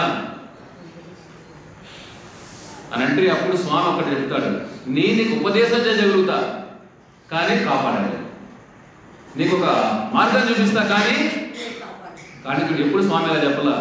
బ్రహ్మదేవుడు ఎంత ప్రాబ్లమ్స్ వచ్చినా, రాముని టైంలో హిరణ్యకశిపుడు ఎంత ప్రాబ్లమ్స్ స్వామి దగ్గరికి వెళ్ళినప్పుడు స్వామి అవతారం తీసుకొని కాపాడాడు అందరినీ. ఒక్కసారి స్వామి ఉంటున్నాడు, నీకు మార్గం చూపిస్తాక ఏం కాపాడలేదు. నువ్వు చేసిన అపరాధం అలాంటి. విష్ణువు కూడా కాపాడని అపరాధం ఇదే, వైష్ణవ అపరాధం. ఏం చేయాలి స్వామి? పాదాలను పెడితే నీకు మార్గం చెబుతా. నువ్వు అంబరీష్ మహారాజ్ దగ్గరికి వెళ్ళి ఆయన పాదాల మీద పడు, ఆయన మాత్రమే కాపాడగలరు. అర్థమవుతుందా? ఒక కాపాడినోడు మాత్రమే. కృష్ణుడు కూడా కాపాడలేడు మనం. అప్పుడు అంబరీష్ మహారాజు అక్కడి నుంచి పరుగో చక్రం వదిలిపెడినప్పుడు కూడా వెంటాడుతూనే ఉంటుంది సుదర్శన చక్రం. వేడికి చూడండి, అనంత కోటి సూర్యుల శక్తి సుదర్శన చక్రం ఎంత శక్తి అది. పరిగెత్తి అంబరీష్ దగ్గర వెళ్ళి కాళ్ళ మీద పడిపోయి క్షమించు అంటే అంబరీష్ మహారాజు ఎంత గొప్ప భక్తుడు చూడండి. మీరు తప్పే చేశారని అంటాడు ఆయన. అర్థమవుతుందా? మీరు తప్పే చేశారండి, నన్ను క్షమాపణ కోరదు, మీరు మా గొప్ప ఋషులండి, మీరేం తప్పు చేయలేదండి. లేదు నన్ను క్షమించు, నువ్వు అంతవరకు ఈ చక్రం వదలంటా, నువ్వు తప్పు చేయదు అనద్దు, నేను తప్పు చేశా, నన్ను క్షమించు అని అప్పుడు వేడుకుంటే అప్పుడు అంబరీష్ మహారాజు ఆ సుదర్శన చక్రాన్ని ప్రార్థన చేస్తాడు. ప్లీజ్ వదిలేయి సుదర్శన, ఎందుకంటే భక్తుల్ని ఎప్పుడు కాపాడేది సుదర్శన చక్రం. స్వామి ఎక్కడ ఉన్నా, ఏ లోకంలో ఉన్నా, ఒక వైష్ణవుని నిత్యం కాపాడేది స్వామి సుదర్శన చక్రం ఎప్పుడు కాపాడుతూ ఉంటుంది భక్తుల్ని. అప్పుడు ఆ విధంగా దుర్వాసముని ఆ అంబరీష్ మహారాజ్ దయ వల్ల ప్రాణం కాపాడుకుంటాడు. అప్పుడు చెప్తాడు, వైష్ణవుడు అంటే లక్షణం ఇది. నీకు శపించిన ఒక రాక్షసుని చంపడానికి పంపించిన నీలో ఏమాత్రం కూడా నా పైన అక్కసి లేదు, ద్వేషం లేదు, కోపం లేదు. మన భావన ఎలా ఉంటుంది? ఒక చిన్న మాట అంటే వాళ్ళని మనం ఏం చేస్తాం తెలియదు. వాళ్ళు మనం సారీ అని చెప్పిన వదిలేస్తాం, వాళ్ళు మనం చదవడం నరసింహ అయిపోతాం మనం. ఆ భావన ఉండకూడదు. ఒక భక్తుల భావన ఏమిటి? మన దగ్గరికి ఎవరైనా క్షమించండి అంటే వెంటనే క్షమించేస్తారు. అది విష్ణు గుణం, క్షమాగుణం. సో ఎట్లా అంబరీష్ మహారాజు కథలో అంబరీష్ వారు ఏ క్షణం కూడా గర్వం లేకుండా, ఆయనలో ఎటువంటి బుద్ధి, నన్ను తప్పు చేశాడు కాబట్టి శిక్ష పడాలి, వీడు చనిపోవాలి, ఆ భావం లేదండి. నా దగ్గరకు ప్రాధాన్యపడినప్పుడు అప్పుడు కూడా ఏమంటాడు, బాగా నీకు అయిందిలే, శాస్త్రంలో బాగా జరిగిందిలో బాగుంది, ఇది చెప్పలా, అయ్యో నా వల్ల మీరు ఇబ్బంది పడ్డారే, నాకు తెలియదు సుదర్శన కాపాడుతుంది, మీకు ఇబ్బంది పడ్డారే, నా వల్ల మీరు. ఆ భావన ఎలా ఉంది? భగవంతుణ్ణి పొందాలంటే ఈ గుణాలు ఉండాలి. ఈ గుణాలు లేకుండా హరే కృష్ణ మంత్రం జపం చేసి రోజు పొద్దున రాత్రి దాకా ఈ గుణాలు లేకుండా ఉపయోగం ఏంటి? కొంతమంది గుణాలు ఉంటాయి, జపం ఉండదు. గుణాలు వైకుంఠం పోలేము, జపం ఉండాలి. జపమే ఆ గుణాలు ఇస్తుంది. అర్థమవుతుంది కదా? ఆ గుణాలు ఇచ్చే సాధనమే ఇది. కాబట్టి దీన్ని కరెక్ట్గా జపం చేయగలిగితే, నిష్ఠగా చేయగలిగితే విష్ణు గుణాలు మనలో వస్తాయి. అది అంబరీష్ మనం నేర్పించేది. కాబట్టి భగవంతుడు కూడా కాపాడలేదు ఏదైనా ఉంది అంటే ఏంటి? వైష్ణవ అపరాధం. రెండవది, 500 సంవత్సరాల ముందు ఒక భక్తుడు ఉంటాడు, శ్రీనివాస పండిత. ఫోటో ఇచ్చారా? అది ఉంది, 500 ఉన్నారు కదా అక్కడ. ఆ లాస్ట్ కాషాయంలో ఉన్నాడు ఒక అతను, గుండు కొట్టి కాషాయం. అతని పేరేమిటి? శ్రీనివాస పండిత. ఏం పేరు? అతను నారదుని అవతారం. భక్తి ప్రచారంలో వస్తారు కలియుగంలో ఆయన. 500 సంవత్సరాల ముందు చైతన్య మహాప్రభు, కృష్ణుడు కూడా భక్తులాగా వస్తారు భక్తి ప్రచారం కోసం. ఆ శ్రీనివాస పండిత గొప్ప వైష్ణవుడు ఆయన. ప్రతిరోజు వాళ్ళ ఇంట్లో రాత్రంతా హరినామ సంకీర్తన జరుగుతుంది. రాత్రంతా భక్తులందరూ వస్తారు, హరే కృష్ణ కీర్తన రాత్రంతా చేస్తారు. కీర్తనలు చేసి ఇల్లంతా కూడా వైకుంఠం లాగా వైబ్రేషన్ అలా ఉంటుంది. ఏ ఇల్లైనా కూడా వైకుంఠం అవుతుంది. ఆ ఇంట్లో మంచి వైబ్రేషన్ ఉంటే, మంచి పాలరా దిగులు కట్టుకున్నా అది శ్మశానమే. ఆంజనేయుడు చెప్తాడు హనుమంతుడు, ఏ ఇంట్లో రామనామం వినపడదు అదేమి శ్మశానమే అంటాడు. ఏ జీవుడైతే రామనామం చెప్పడో వాడు చనిపోయినట్టే. ఇది హనుమంతుడు వాక్యం. ఇవన్నీ రామాయణంలో ఏ జీవుడు రామనామం చెప్పడో జీవని శవం, బతుకున్నా పోయినట్టే, వాడు అంత్యక్రియ చేస్తున్నాడు అంటాడు ఆయన. ఏ ఇంట్లో రామనామం వినపడదో, ఇంట్లో మనం పెద్ద దేవాలయం పెట్టేసి గర్భగుడి పెట్టేసి మంచి అలంకరణ గోల్డెన్ ఎన్నో చేస్తాడు పూజలు, దేవ ఫుల్ రిక్షంతో పెట్టి స్వామి నామం వినపడాలి అక్కడ ఆ ఇంట్లో. ఇది హనుమంతుడు చెప్పేది. ఇక్కడ చూడండి ఏమవుతుందో, ఆ ఇల్లు అయినా చిన్న ఇల్లు అయినా ఎప్పుడైనా మీకు యాత్రకు వెళ్ళినప్పుడు చూపిస్తాను. మాయాపూర్ గంగానది ఒడ్డున ఉంటుంది ఇల్లు, ఆ శ్రీవాసపడి ఇల్లు కూడా ఇప్పుడు చూడొచ్చు మనం వెళ్ళి. ఎక్కడ హరినామ సంకీర్తన జరిగింది, రాత్రంతా కీర్తన జరుగుతాయి ఇంట్లో. కొంతమందికే ప్రవేశం, అంటే భక్తి నిజమైన భక్తున్న వాళ్ళకి ఆ ఇంట్లో ప్రవేశం, టైంపాస్ అవుతుంది కాదు. ఒక బ్రాహ్మణుడు ఏం చేస్తాడంటే అక్కడ వెళ్ళడానికి ప్రయత్నం చేస్తాడు, నన్ను కూడా లోపలికి పంపించండి. అక్కడ అలో చేయరు, ఎందుకంటే నీకు శుద్ధ హృదయం ఉండాలి, కల్మషాలు ఉన్న వాళ్ళు అలో లేదా ఇక్కడ, కాబట్టి నువ్వు అలో కావద్దు. అతను ఏం చేస్తాడంటే అసూయతో, ఇతనికి శ్రీనివాస్ పండిత్ చాలా మంచి పేరు ఉంటుంది, మంచి భక్తుడు పేరు ఉంటుంది, ఇతన్ని ఎలాగైనా అవమానపరచాలి అనే భావంతో ఏం చేస్తాడంటే ఆ రాత్రికి రాత్రి వాళ్ళ ఇంటి ముందర కొన్ని మాంసపు ముద్దలు, అర్థమైనా తర్వాత మనం చేతబడి చేస్తారు కదా, ఎవరి చేతబడి ఎప్పుడు చేస్తారు ఇక్కడ, బ్లాక్ మ్యాజిక్ చేతులు ఎత్తండి. వెరీ గుడ్, అంతా మంచి. శ్రీవాస్ పండిత్ అతన్ని అవమానం పెట్టడానికి ఈ భక్తుడు బ్రాహ్మణుడు ఏం చేస్తాడు, ఇంటి ముందర చేతబడి చేసినట్టుగా నిమ్మకాయలు, మాంసపు ముద్దలు, ఆల్కహాల్, వైన్ అంతా ముందు పోసి అవన్నీ తయారు చేసి పెట్టాడు, చేసినట్టుగా చేసి పెట్టి వెళ్ళిపోతాడు. పొద్దున శ్రీవాస్ పండిత్ వాళ్ళ ఫ్యామిలీ వాళ్ళు ఓపెన్ చేస్తే కుటుంబం డోర్ లోపల పొద్దున చూస్తే, మామూలుగా మనం తెలుసు కదా ఇంటి ముందు కల్లాపు జరుగుతుంటామని లక్ష్మీదేవిని ఆహ్వానిస్తాం, అది సంస్కారం. ఇప్పుడు ఎక్కడున్నా చెప్పండి, అపార్ట్మెంట్ వచ్చినాక ఎవరైనా అసలు ఆ పని ఉందా, ఏమి లేదు, ఇల్లు ఊడ్చేది లేదే. సాయంత్రం ఊడుస్తాం, పని నుంచి ఎప్పుడు వస్తాడు ఆవిడ దయ కరుణతో మరి తెలుస్తుంది, ఆవిడ దయ బాగుంటుంది మరి ఇల్లు బాగుంటుంది, ఆవిడ స్నానం చేయడం పర్లేదు, ఇప్పుడు వస్తే తాగుతా తెలుగు అలా ఉంది పరిస్థితి కదా. ముందు ఎలా ఉండేది, మన పనులు మనం చేసుకునే వాళ్ళం, ఇప్పుడు ఎలా ఉంది, ఆవిడ వస్తేనే మిల్లు శోభం వస్తుంది, ఇంటికి మంచి కళ వస్తుంది, రాకపోతే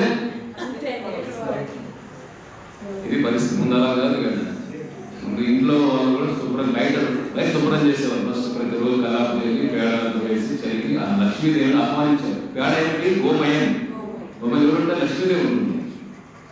సో శ్రీవాస్ పండిత్ చూస్తే అంత భయంకరంగా ఉంటుంది, మాంసం అన్ని పెట్టేస్తుంటే అతను అర్థం కాదు ఎవరు చేశారు ఇది. తర్వాత ఎవరికి పని చేశాడో అతను అందరినీ పిలుస్తాడు, ఆ ఊర్లో అందరినీ. ఇతను చూడు రాత్రులు హరినామ కీర్తన చేస్తాడు, వైష్ణవుడు అంటాడు, ఇతను చేసే పనులు ఇదేమిటి మాంసం ఇవన్నీ ఇలాంటి పనులు చేస్తున్నాడు, చేతబడి పనులు చేస్తున్నాడు, ఇలాంటి వారు మనకు గౌరవం ఇవ్వరాదు,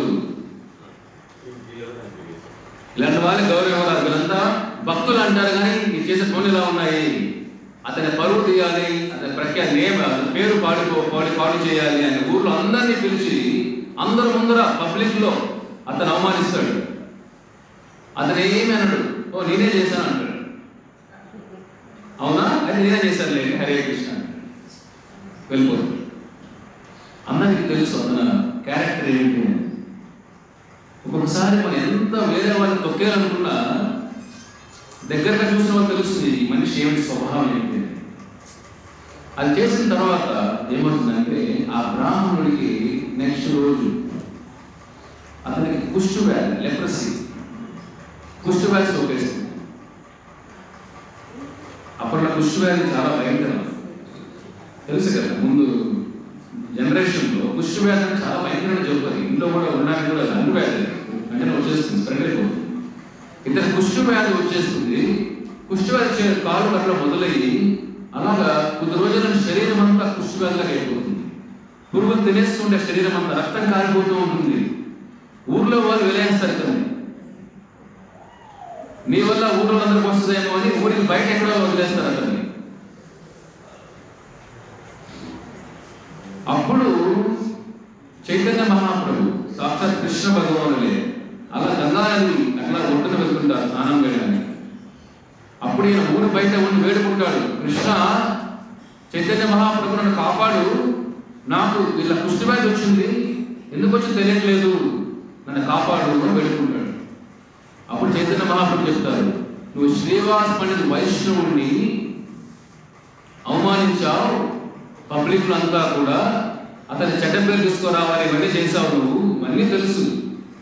కాబట్టి ఆ వైష్ణవ అపరాధం అంటే ఎలాగంటే, వైష్ణవ అపరాధం అంటే మన కుటుంబము, ఆస్తి, పిల్లలు, ఆయుష్ తగ్గిపోవడమే కాదు, యమలోకంలో కూడా ఎన్ని కోట్ల సంవత్సరాలు ఉంటామో మనం వెలగట్టలేదు. వైష్ణవ చెప్పాను కదా మీకు, ఒక బ్రహ్మదేవుని మీరు చంపేసిన వెళ్ళి ఒక బ్రహ్మలోకానికి వెళ్తే దానికి కూడా విరుగుడు ఉంది. యాని కాని చ పాపాని బ్రహ్మ తొలికాని చ తాని తాని ప్రణశ్యంతి ప్రదక్షిణ పదే పదే. ఒక బ్రహ్మదేవుని చంపినా కూడా విరుగుడు ఉంది తులసి ఆరాధనతో. ఈ తులసిదేవి మంత్రం ఇది. యాని కాని చ పాపాని బ్రహ్మ తొలికాని చ, బ్రహ్మను చంపేసిన తాని తాని ప్రణశ్యంతి ప్రదక్షిణ పదే పదే. తులసీదేవిని ప్రదక్షిణ చేస్తే బ్రహ్మహత్య కూడా బయటపడిపోతారు. ఆ బ్రహ్మహత్య విరుగుడు ఉంది, కానీ వైష్ణవ అపరాధానికి నిందకి విరుగుడు లేదు అని చైతన్య మహాప్రభు చెప్తారు. నేను ఎవరు కాపాడలేదు, నువ్వు కాపాడు, కృష్ణుడే కదా కాపాడు, కాపాడలేదు స్వామి వెళ్ళిపోతాడు. ఒక కొన్ని సంవత్సరాల వరకు అతను జీవితం ఎలా ఉంటుంది, దుర్భరమే, కుటుంబంలో కూడా మాట్లాడరు. చెప్పాను కదా, ఆరోగ్యం బాగుండి అందరూ ప్రేమిస్తారు మమ్మల్ని, అంతే కదా. ఆస్తులు ఉంటే మంచి నాన్న, లవ్ యూ డాడీ అంటారు, best daddy, best mummy, best daddy. వారి ఆస్తులు ఇవ్వరు అని ఎలా చెప్పండి, వర్స్ట్ డాడీని ఇవ్వండి. ఇలాంటి బస్ట్ ఫుడ్ ప్రోగ్రామ్ ఇస్తారు, అదే ఇస్తాను ఏంటంటే బెస్ట్ డాడీ. ఇది కలియుగం, ఇది బెస్ట్ వర్స్ట్ సెకండ్లో మారిపోతుంది ఫీలింగ్. మీరు ట్రై చేయండి ఇవాళ డాక్టర్కి వెళ్ళి, మీకు ఇంకా అనుభూతి రావాలి కదా. ఒకసారి మనం చెప్తే వినం కదా, ప్రత్యక్ష అనుగమం. ప్రత్యక్ష అనుగమం మనం దెబ్బలు తినని తెలియదు కదా, ప్రయత్నం చేయడం కాదు. ఆస్తులు ఇవ్వనంటే ఏమవుతుంది, ఈ సమాజం ఎలా ఉందంటే ఆరోగ్యం బాగుందరికే ప్రేమ, మీకు మంచి సంపాదన ఉన్నందుకే ప్రేమ, సొసైటీలో మంచి ఇల్లు ఇవన్నీ ఇవ్వగలిగితేనే ప్రేమ. ఇవన్నీ ప్రేమ లేకపోతే కామం. కామం అనే స్వార్థపూరితమైన కోరికలు కామం అనే. ప్రేమ నిస్వార్థమైనది, ఏది ఆశించకుండా, ఏది బంధాల నుంచి ఏది ఆశించకూడదు. జన్మనివ్వడమే గొప్ప కదా తల్లిదండ్రులు, ఆ జన్మ ఇవ్వడం గొప్ప కదా. మానవ జన్మ ఇచ్చారు కదా, లేకపోతే లేవు కదా.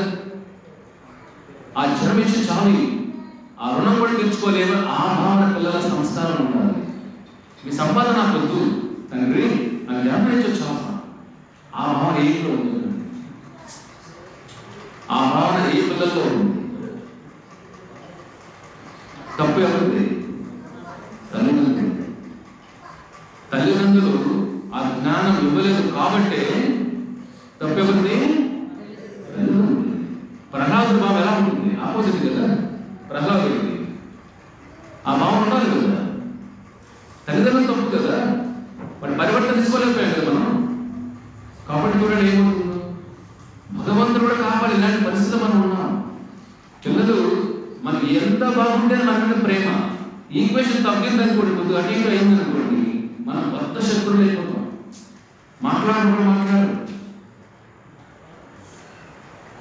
క్షణంలోనే మారిపోతాయి అన్ని ఫీలింగ్స్ అన్ని. అంటే ఏది కరెక్ట్ ఇక్కడ, వాడు చెప్పే ప్రేమ కరెక్టా, ఈ రోజులు వాడు ఇచ్చిన గౌరవం కరెక్టా, మన నుంచి అభిమానం కరెక్ట్, ఏది కరెక్ట్ ఇక్కడ అని నాటకమే కదా. నాటకమే కాదా, ఇన్ని జన్మల పాటు నాకు నచ్చిన నువ్వంటే నాకు ఎంతో గౌరవించి సడన్ గా ఎట్లా మారిపోతుంది, ఆ మార్పు ఎలా వస్తుంది అంటే అంత నాటకమనే కదా.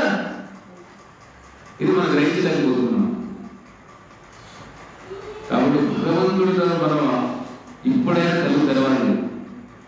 బాధ్యతలు చేయండి అంటే అదే జీవితం అనుకోవద్దండి. ఇప్పటికైనా కలుగు తరలేదంటే మీ జీవితం నాశనం అయిపోతుంది.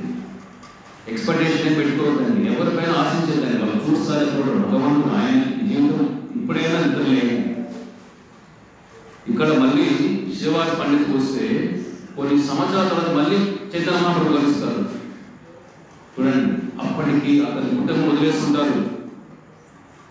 అందరికీ ప్రాణం ఏంటి కదా. కోవిడ్ ఎప్పుడు చూసారా? ఇంట్లో లాక్ చేసేవాళ్ళు కొంతమంది. చైనా వీడియోస్ లో చైనాలో కోవిడ్ ఇంట్లో వస్తే ఎవరికైనా బెడ్రూమ్ డోర్ లాక్ చేసేసి వాడికి పైన సీల్ కూడా వేసారు రాకుండా. చూడండి, మన ప్రాణం కూడా మనకు ఉంటుంది కదా ప్రీతి. ప్రేమ అంటే ఏమిటి? నా ప్రాణం పోయినా పర్వాలేదు, నేను ప్రేమించే వ్యక్తి బతకాలి. మన ప్రేమ ఎక్కడ ఉంది? నా ప్రాణం బాగుండాలి, అతను పోయినా పర్వాలేదు. ఏముంది ఇది చూసారా? కోవిడ్ టైంలో అందరూ మనకి ఎక్కడ వస్తుందని భయం. ఎక్కడ ప్రేమ ఉంది? ఎక్కడ నిజమైన ప్రేమ? ఆ బ్రాహ్మణుడు కూడా కుటుంబం అంతా వెలేసేసి బయట ఊరు నుంచి వెలేసేసి దూరంగా ఉంటే ఆ కుష్టి వ్యాధితో బాధలు పడుతూ ఉంటే కొన్ని సంవత్సరాలు అక్కడ పురుగులను తెలియజేస్తున్న శరీరం అంతా కూడా నరకయాతన అది అనుభవించి ఇంకో వ్యక్తున్నాడు. మన పురాణాలు ఎవరికి ఒక వైష్ణవం చేసిన ఎవరు?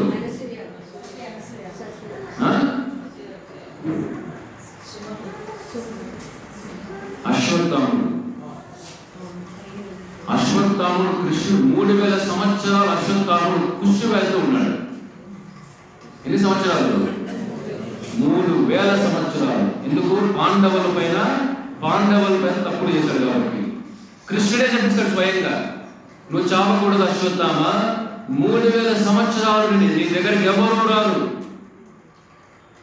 నీకు ఆకలి వేస్తుంది కానీ తినలేవు, దాహం వేస్తుంది తాగలేవు, శరీరం అంతా కుష్టి వ్యాధి నిండిపోతుంది, ఎక్కడ చూసినా రక్తం కారిపోతూ ఉంటుంది, పురుగులు వస్తూ ఉంటే కానీ ఏ మందు పని చేయదు.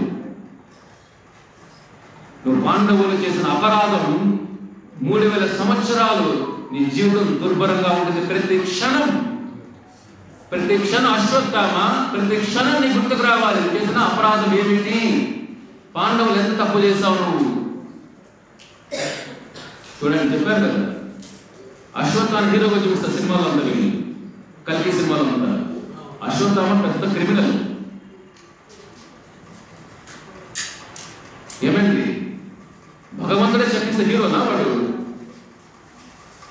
ఒక శుద్ధ భక్తుల్ని నిద్రపోతున్న చిన్న పిల్లలు 5 పిల్లల్ని చంపేస్తాడు అశ్వత్థామ. నిద్రపోతున్నావు ద్రౌపది పిల్లల్ని 5 చిన్న ఉప పాండవులు 5 పిల్లలు నిద్రపోతుంటే రాత్రులు ఇంతమంది అయిపోయాక, కురుక్షేత్రం అయిపోయాక, పాండవులు గెలిచాక కౌరవుల్లో మిగిలింది 3 కృతవర్మ, అశ్వత్థామ, ఇంకొకడెవరు? కృపాచార్య. 3 మిగులుతారంతే కౌరవుల సైడ్. కృతవర్మ, కృపాచార్య, అశ్వత్థామ 3 మిగులుతారు. అశ్వత్థామ అప్పుడు కూడా వెళ్ళి దుర్యోధన ఆనంద పెట్టాలి అని వెళ్ళి ద్రౌపది యుద్ధం అంతా అయిపోతుంది. యుద్ధం అయిపోయినాక పాండవులు వేరే నిద్రపోతూ ఉంటే రాత్రుల్లో వెళ్ళి అశ్వత్థామ 5 పిల్లలకు తలను తీసుకోవడం నరికేసి దుర్యోధనుడు గిఫ్ట్గా ఇస్తాడు. కృష్ణుడు ఇవన్నీ భరించలేడు. అందుకే స్వామి 3000 సంవత్సరాలు నీ శుద్రని ఆధారం ఎవరిని దరిదాపులే ఒంటరి జీవితం గడుపుతావు. క్షణం నువ్వు చేసిన పాపాలు గుర్తు వచ్చి తినలేక, తాగలేక, నిద్ర కూడా లేక నీ జీవితం దుర్భరంగా ఉంటుంది. ఇది ఇంకొక వైష్ణవం అశ్వత్థామ. ఇక్కడ ఈ బ్రాహ్మణుడు శ్రీవాస్ పండిత్ అపరాధం చేసిన తర్వాత ఆ విధంగా కుష్టి వ్యాధితో బాధపడుతూ ఉంటే అప్పుడు చైతన్య మహాప్రభు అతను పరివర్తన వస్తుంది. తప్పు చేశారు, మహాపాపం చేశారు. అప్పుడు అంటాడు, నువ్వు ఆ భక్తుడే, నేను కూడా కాపాడలేను, శ్రీవాస్ పండితే కాపాడగలుగుతాడు. అప్పుడు ఆ కుష్టి వ్యాధి అలా ఉన్నా కానీ శ్రీవాస్ పండిత్ తెలిసినప్పుడు, అయ్యో అతను తప్పే అనుకోలేదని అతన్ని. చూడండి, మీరు ఒక వైష్ణవుడు నిందిస్తే ఈ వైష్ణవుడు ఏం తీసుకోకపోయినా ఆ నింద ఏదో ఉంది కదా, రియాక్షన్ మీకు వచ్చేస్తుంది వెంటనే, వాళ్ళు తెలియకపోయినా కూడా.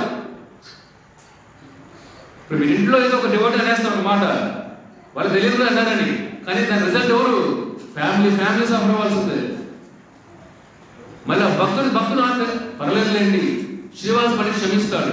అప్పుడు అది కుష్టి వ్యాధి నయమయ్యి మామూలు శరీరం వస్తుంది. ఇవన్నీ మన శాస్త్రంలో చూస్తున్నాం కూడా. కాబట్టి అందుకే వైష్ణవంతో చాలా మనం, ఎందుకంటే వైకుంఠానికి దారి చూపించి విష్ణువుని గుర్తు సాంగత్యాన్ని జాగ్రత్త కాపాడుకోవాలి. మనం బయట వాడిన అటువంటి కంటామినేషన్ కలిన తెలుగులో ఏమంటారు మలినాలు కల్మషాలు అవే రాకూడదు, వదిలేసి రావాలి. ఇక మీరు ఈ ప్రోగ్రామ్ వస్తున్నారంటే గేటు దూరాన్ని వదిలేసి రావాలి. ఇక్కడికి వెళ్తున్నారంటే ఆ మలినాలు మనలో ఏమున్నాయో ఇవన్నీ తీసి ఇదే విధంగా వెళ్ళాలి ఇంటికి. అదే స్వార్థం, అదే కామం, అదే క్రోధం, అదే స్వార్థం, ఇవే నా జీవితం అంతా. ఎందుకు భరిస్తానండి? దీన్ని ఏ ఆనందం అని చెప్పండి. కాబట్టి ఇప్పుడైనా మార్పు రావాలి. అందుకే ఒక భక్తుల్ని గౌరవిస్తే శాస్త్రం చెబుతుంది, సంఘ పురాణం చెబుతుంది, ఒక భక్తుల్ని చూసి గౌరవిస్తే మేరు పర్వతం కన్నా అంత సైజ్, అంత పుణ్యం అంట. అర్థమవుతుందా? మేరు పర్వతం హిమాలయాల పర్వతాల కన్నా 100 రెట్లు హైట్ మేరు పర్వతం.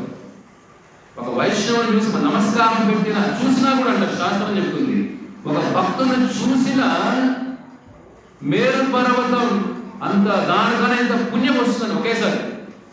చూడండి, అదే ఆ భక్తులతో మాట్లాడితే, ఆ భక్తుల స్పర్శ తగిలితే, ఆ భక్తుల సాంగత్యం దొరికితే, ఆ భక్తుల ద్వారా విష్ణు కథ వింటే, ఆ భక్తులు మన సేవ చేస్తే వెలకట్టగలుగుతామా?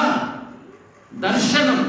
ఒక వైష్ణవుని చూస్తేనే మేరు పర్వతం అంత పుణ్యం వచ్చేస్తే, అది ఏ అన్నదానం, రక్తదానం, నేత్రదానం, ఏ దానాలు చేసిన ఆ పుణ్యం అంతా ఆవగింజలంతా. ఒక వైష్ణవుని చూస్తే వచ్చే పుణ్యం మేరు పర్వతం అన్న శాస్త్రం జరుగుతుంది. చూడండి, మనకి ఇవన్నీ అవగాహన చేసుకున్నామంటే జీవితంలో ఇవన్నీ మీరు దూరంగా ఉండగలిగారంటే ఇది ఈ ఒక్క జన్మలో వైకుంఠం వెళ్ళచ్చు. మన చేతుల్లో ఉంది వైకుంఠం. ఈ జన్మలో వద్దా అవకాశం ప్రతి ఒక్క మానవుడికి ఉంది. కాబట్టి జీవితం అంతా భార్య కోసమో, భర్త కోసమో, కొడుకు కోసమో, కూతురు కోసమో, తాతలు, ఈ బంధాలు బాధ్యత చేయడంతే. నారదుడు చెప్తాడు, బయట ప్రేమగా నటించండి, లోపల వైరాగ్యం ఉంచుకోండి అంటాడు. ఇది నారదుడు ధర్మరాజు చెప్పిన వాక్యం. ఇది ధర్మరాజా, నీకు మంచి భార్య ద్రౌపది ఉంది, మంచి తమ్ముళ్ళు ఉన్నారు, నాకేదో ఉపదేశం అడుగుతాడు ఆయన ధర్మరాజు. నాకేదో చెప్పు నారదముని అంటే, నీకు ఒకటి చెబుతాను, సీక్రెట్ చెబుతాను, బయట ప్రేమగా నటించు, లోపల వైరాగ్యం పెంచుకో. మన లోపల ప్రేమ, బయట ప్రేమ. ఇంకా ఎంత అంటే ఇది మాయా ప్రపంచం. ఇది ఎలా మాయా ప్రపంచం? కొడుకు వాళ్ళు పిల్లలు తిట్టినా నా బిడ్డలే మాట్లాడకపోతే ఏమవుతుంది, మళ్ళీ మాట్లాడతారు అంటే ఎలా అంటే మాయా ప్రపంచం. ఎందుకంటే అప్పుడు కూడా బంధం మీద వైరాగ్యం రావట్లేదు. ధృతరాష్ట్రుడికి ఇదే భావన. ధృతరాష్ట్రుడు వైరాగ్యం రాలా, పిల్లలు చనిపోయిన వైరాగ్యం రాలా. వాడికి విధులు ఎన్నో మంది చెప్పుకుంటాడు, మార్పు రాదు. 100 మంది కొడుకులు చనిపోయిన వైరాగ్యం రాదు. ఇది మాయా ప్రపంచం. ఇదే. కాబట్టి మీరు ఉన్న జీవితాన్ని వృధా చేసుకోకుండా ప్రతిరోజు భగవద్గీత చదవండి, హరే కృష్ణ మహామంత్రాన్ని జపం చేయండి, మీ పిల్లలకి సంస్కారం నేర్పించండి. పిల్లలకి ఇవ్వాల్సిన సంస్కారం ఆస్తులు కాదు, ఆస్తులు వాడు సంపాదించుకోండి. ఇప్పుడు ఒక కష్టాజీతానికి వాడు అడుగుపెట్టచ్చా? వాడు ఎంత మూర్ఖుడు, ఎంత మూర్ఖుడు వాడు అంటే ఇంకేకపోలు అంటాం అంటున్నాం. ఇంపార్టెంట్ అంటారు ఇంగ్లీష్లో, సారీ అంటే పనికిరా అంటే వాడు శక్తి లేని వాడని. ఈ శాస్త్రం చెప్పిన వాక్యాలు ఇవన్నీ కూడా పిల్లలకి ఇవ్వాల్సింది ఏంటి? సంస్కారం, చదువు. బేట చదువుకో, సంపాదించేది. నా సంపాదన బతకదు బేట, నేను సంపాదించే శక్తి నీకు ఇస్తున్నాను కదా, చదువు నీకు ఇస్తున్నాను కదా, నాకు కావాల్సిన ఫీజులు కడుతున్నాను కదా. నువ్వు వెళ్ళి బయట ప్రపంచాన్ని కష్టపడి సంపాదించు, అప్పుడు దానికి విలువ. మీ సంపాదన తీసుకొని పోతే విలువ ఏముంటుంది అక్కడ? ఏ విలువ అది? సెల్ఫ్ రెస్పెక్ట్ ఉన్నారు కదా, సెల్ఫ్ డిగ్నిటీ, సెల్ఫ్ రెస్పెక్ట్ అంటాం. బేసిక్ ఉండాలి కదా ఇవన్నీ కూడా. మన కష్టాయంతో వచ్చేది ఒక రూపాయలు నన్ను విలువిస్తాం మనం, నా కష్టంతో వచ్చింది, ఆ కష్టం తెలియాలి కదా. కాబట్టి ఈ ఎడ్యుకేషన్ ఇవ్వాలి పిల్లలకి చిన్నప్పటి నుంచి. బేటా ఈ ఆస్తి నీది కాదు, నేను చదువు చెప్తున్నా, నువ్వు కష్టపడి చదువు, జాబ్ తెచ్చుకో, కష్టపడు, బయట పని చేయి, వేరే దగ్గర పని చేయి, తెలుసుకో, అప్పుడు గర్వం తగ్గుతుంది. వేరే దగ్గర పని చేస్తే అప్పుడు ప్రైడ్ కొద్దిమంది తగ్గుతాయి కదా. గర్వం అని తగ్గినప్పుడే మనుషులు ఎలా ఉండాలో తెలుసుకుంటాం. బయట ప్రపంచం తెలియాలి కదా. వండిన విస్తరి చేసాం అనుకోండి, విలువ ఉంటుంది దానికి. అదే మనం వండుకొని తింటే ప్రతి మెతుకు ఏరుకొని తింటాం మనం కష్టపడడం. పెళ్ళిళ్ళు ఎందుకు భోజనాలు విలువ ఎక్కువ, దాన్ని వదిలే వేస్ట్ చేస్తూ ఉంటారు. మా టెంపుల్లో చెప్పుకుని ఇప్పుడు కూడా భక్తులు మెతుకు కూడా ప్లేట్లో వచ్చే ముందే నో చెప్పు. నీ ప్లేట్లోకి వచ్చే ముందే నాకు వద్దు అని చెప్పాలి, వచ్చిన తర్వాత వచ్చే ముందు వద్దు చెప్పాలా, వచ్చేసినాక కళ్ళు ఏమో కావాలంటుంది, కడుపు ఏమో వద్దంటుంది. ఇదే కదా స్వామి మీద ఉందని మీకు లాగా మీకే పోతుంది. అదే కదా, కళ్ళు కావాలంటుంది, కెపాసిటీ లేదు. అంటే ఒక మెతుకు కూడా వేస్ట్ కావాలి, ప్రసాదం ఆ భావం ఉండాలి. అప్పుడు పిల్లలకి చిన్నప్పుడు చెప్పాల్సింది ఏంటంటే కష్టపడి సంపాదించండి, ఆ సంపాదన నాది. రేమండ్స్ చూసారా? రేమండ్స్ పేరు విన్నారా? రేమండ్స్ సూట్స్ అంటే వేస్తుంటారు, వెరీ బ్రాండెడ్ కంపెనీ రేమండ్స్. 10,000 కోట్ల ఆస్తి. విజయ్ బిర్యానీ పేరు ఉన్నది. 10,000 కోట్ల ఆస్తి అతనుంది. ఏం చేశారంటే 10,000 కోట్ల ఆస్తి కష్టపడి 30 ఏళ్ళు 40 ఏళ్ళు కష్టపడి ఒక స్టేజ్ పైన తీసుకొచ్చాడు రేమండ్స్ కంపెనీ. ఆ 10,000 కోట్ల ఆస్తిని వాళ్ళ కొడుకు రాసేసాడు, మొత్తం కోటికి పెట్టేశాడు. అతను బాంబే అక్కడ ఎక్కడ తిరుగుతున్నాడు, ఉన్న ఫోటో పెట్టాడు. ఎవరు కోర్టుకి వెళ్ళాడు అతను, నా కొడుకు నన్ను చూడండి తరిపేశాడు. నువ్వు లీగల్గా రాసిచ్చిన తర్వాత ఎవరేం చేస్తారు? అందుకే సుప్రీంకోర్టు మనం జడ్జిమెంట్ పాస్ చేసింది. ఎంతమంది ఎవరు తెలియదు. సుప్రీంకోర్టు జడ్జిమెంట్ ఏమిటంటే ఒకవేళ తల్లిదండ్రుల పిల్లలకి ఆస్తులు మొత్తం రాసిచ్చేసి తల్లిదండ్రులను చూడలేదు అనుకోండి, ఆస్తి వెనక్కి తీసుకోవచ్చు మళ్ళీ. బాగుందా ఇది? రిలీఫ్ కదా. యాక్షన్ లేదురా బాబు, అంతే కదా. ఇచ్చేసిన తర్వాత దెబ్బలు తినాలని వాడి భయం ఉంటుంది కదా. ఇప్పుడు ఎందుకు సుప్రీంకోర్టు అంటే తల్లిదండ్రులు అంత కష్టపడి సంపాదించి వాళ్ళ ఆస్తులు నీకిచ్చి వాళ్ళు వాళ్ళ బయట తరిమేస్తే వాళ్ళ భవిష్యత్తు ఏమిటి? కాబట్టి వాళ్ళకి హక్కు మళ్ళీ ఇచ్చారు, వెనక్కి తీసుకున్న హక్కు కూడా. ఇది మంచిది. లేదా 10,000 కోట్ల ఆస్తి అతను ఎంత కష్టాలు పడుతున్నా అంత కష్టాలు పడుతుంది పాప అతను. అందుకే మీకు ఏం చెప్తుంది ఎప్పుడు కూడా, ఆస్తులు మీ దగ్గర ఉంచుకోండి. మీ తదనంతరం వెళ్ళాలి. ఎవరికైనా ముందే ఇచ్చారనుకోండి, రోజు కురుక్షేత్రం అయింది ఇంట్లో. మీ తదనంతరం, మీ భార్య తదనంతరం ఉన్న వాళ్ళు కూడా మీరు వెళ్ళిపోతే భార్య పరిస్థితి. ఇద్దరు వెళ్ళిన తర్వాత పెట్టాలి కండిషన్, ఎందుకంటే మీ సేఫ్టీ కోసం కలియుగం ఇది. కాబట్టి ఇవన్నీ కూడా జాగ్రత్తగా పెట్టుకోండి, జీవితాన్ని సార్థకత చేసుకోండి. పిల్లలకి మంచి సంస్కారం నేర్పించండి. సంస్కారం పిల్లలకి ఇవన్నీ టెన్షన్ లేదు, మనం నేర్పించలేక వాడు ఎప్పుడేమో తెలియదే. ఇక్కడ భయంతో మనం జాగ్రత్త పడాలి, ఓకేనా?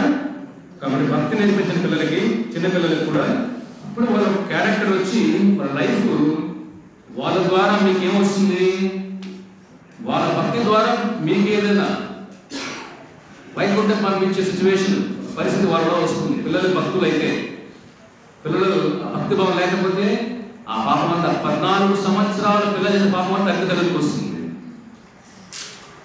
14 సంవత్సరాల వరకు పిల్లలు ఏం చేస్తారు పాపాలు, ఆ పాపం అంతా తల్లిదండ్రులు తీసుకోవాలి. ఇది శాస్త్రం చెప్పేది. 14 సంవత్సరాలు వాడు ఏదో నాన్న తిన్నాడు అనుకోండి, పాపం అంతా మీకే, వాడికి కాదు. నేను ఎక్కువ తింటాడు. ఇప్పుడు ఎగ్గంటే పెద్దగా పట్టించుకోలేదు ఎలా, అది కూడా ఎగ్గంటే ఏమిటి లోపల గర్భంలాగా కూడా పిండంలాగా కదా. మన ఎవడో ఎక్కువ ఆమ్లెట్ అని చేస్తే చిన్న పిల్ల బయట వచ్చింది. వీడియో పంపించారు ఎవరు, ఇంకా ఆమ్లెట్ కొట్టాడు, ఆ పిల్ల బయట వచ్చింది, లోపల చికెన్. ఆ పాపం ఎవరిది? తిప్పేసి ఒక పిల్ల 14 సంవత్సరాలు పిల్లలు చేసిన పాపాలని పేరెంట్స్కి వస్తుంది.